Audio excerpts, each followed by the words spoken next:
We are going to talk a little about immutability.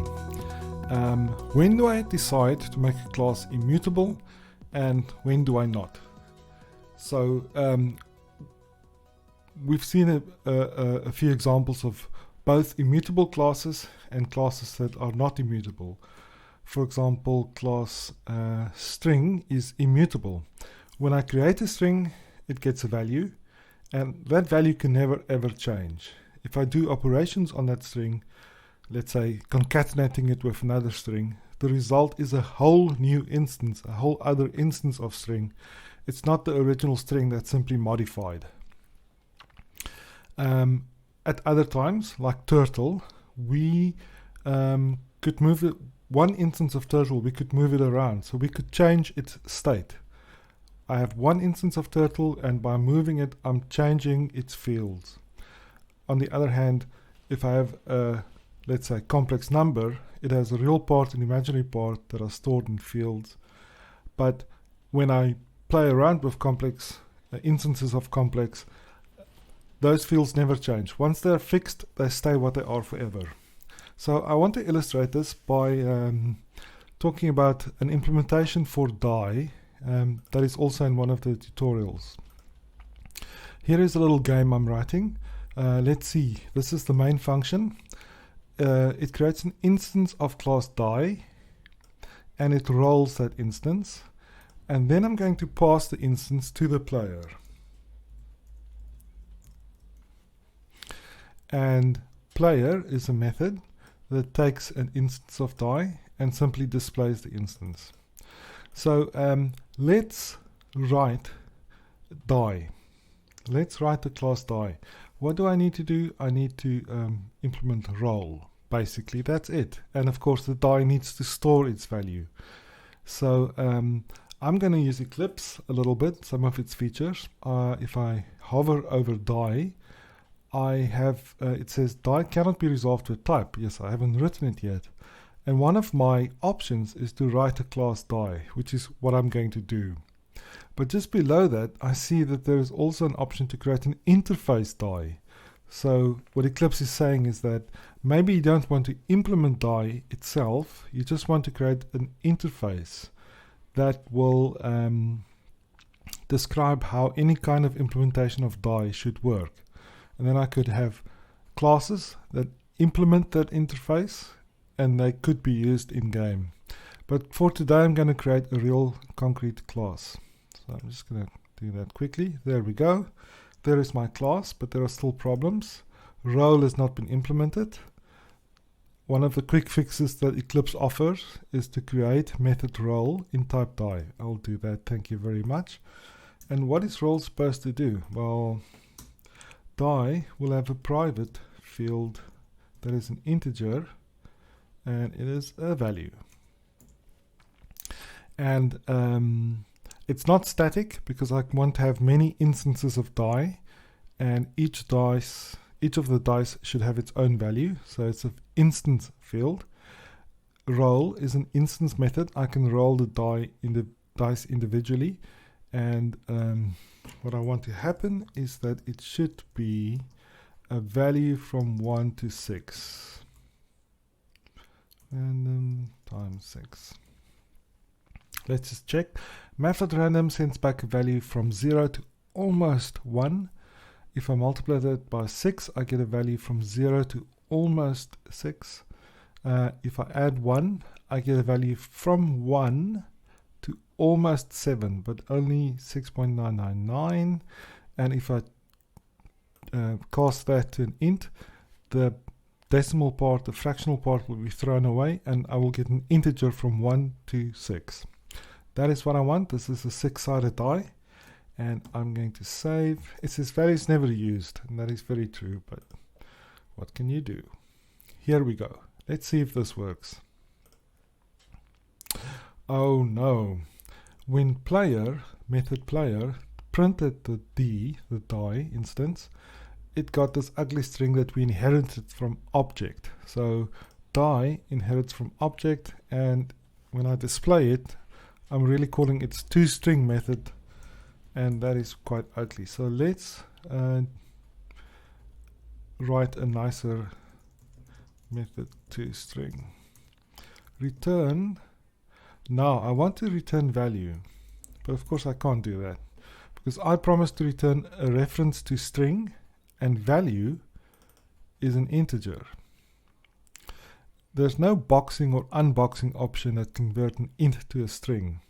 The only boxing involved is that value may be boxed into a class big integer. And even if it was a big integer, and I could make it one, this still wouldn't work because I can't change from class instance of class integer to an instance of class string. Now, at this point, I could do that. But this is not what I want to do. I want to undo. And what I want to do here is simply to say, oh, one option is to do this. Concatenate the empty string to value. So what happens behind the scenes is that Java is actually going to box this to an integer and then call the toString method. But there is a way, another way to do this, and that is to use integer.toString.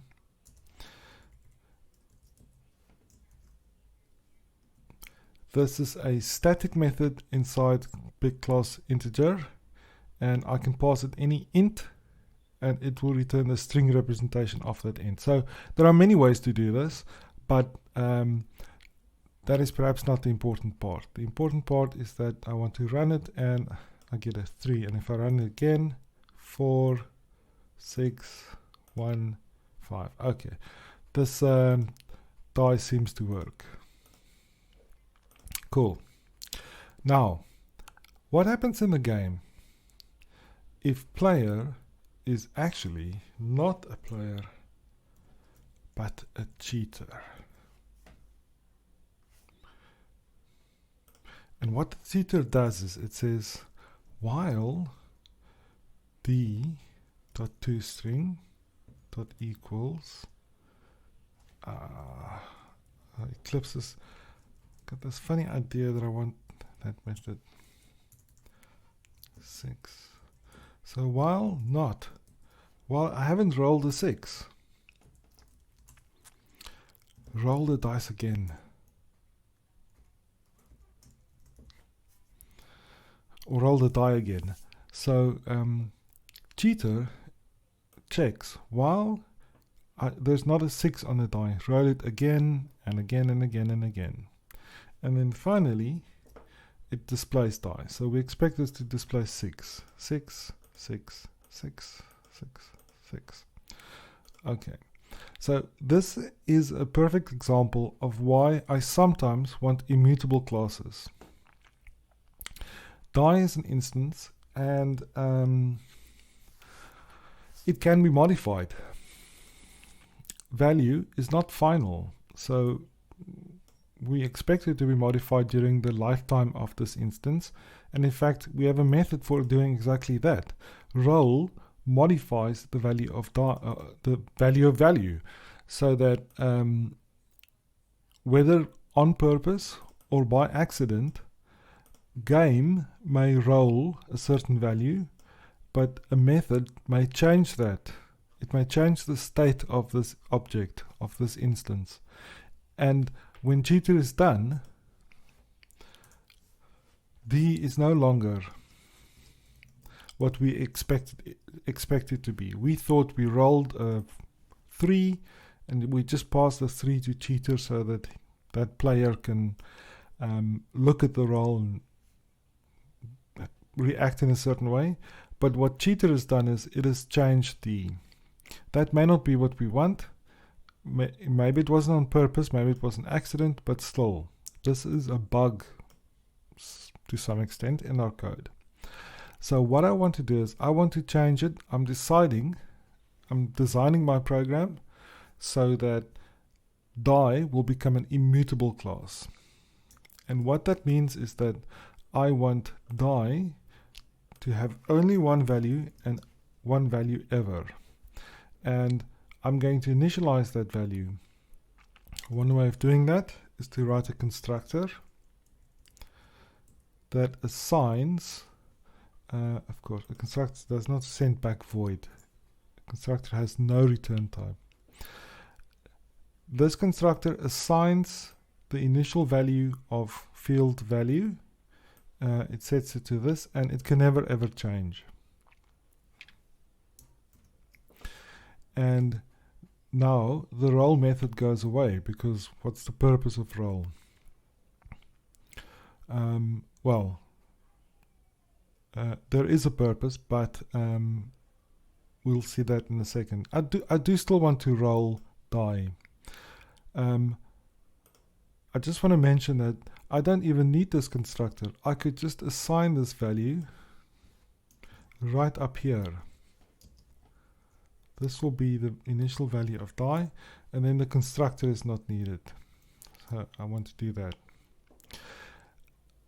What we're talking about now is making design decisions, deciding how is my program and my classes, how are they going to work together, which ones are going to be immutable, what is going to be public and what is going to be private, what is going to be an interface, which classes will extend each other. And what we're talking about is trade-offs, doing things one way or doing things another way. So let's see what's going on here. I still want to roll the die, but I am now deciding that I will have a routine roll, but because it's so convenient, but that will send back a new instance of die. Public die roll. Before it used to be void and it just changed the value, but now I'm going to send back a new die. And when I create a new instance of die, this instance will have its own value field that will be a random integer. So it'll roll the die and send back the new die. This works, but its meaning is a little changed. But what I can say here is d is d.roll. So roll it, get a new die, and put that in variable d. I can send that d to cheater. So let's print the value before d is d. And let's print the value afterwards. After. And let's add this label cheater right there. And cheater will roll the die again and again, making a new die. But this original instance d here, cheater can't change that. That's an immutable. This d is pointing to an instance of die which I have rolled, and it's now displaying, let's say, a 4. And cheater can never change that instance. So when I pass d to cheater, cheater also stores it in a variable called d, but this is just a coincidence. I could have called it dd. So dd starts off as the original, a reference to the original instance. And then cheater creates new instances by rolling dd again and again until it shows a 6. But the original instance remains. So let's run this. As you can see, before I pass d to cheater, the value is 3. Cheater has replaced d by rolling it over and over until it got a 6. But back in game, after cheater is executed, d is still showing the 3. So cheater can do what he wants, but we have a record of the original die roll, and that cannot be changed. So this is at least one example of where immutability is really useful. Turtle is an example of where it's not really useful. I want the turtle, which represents a real physical little robot that can draw lines on paper. I want that turtle to be able to change its state, because in the real world, the turtle does move around the robot.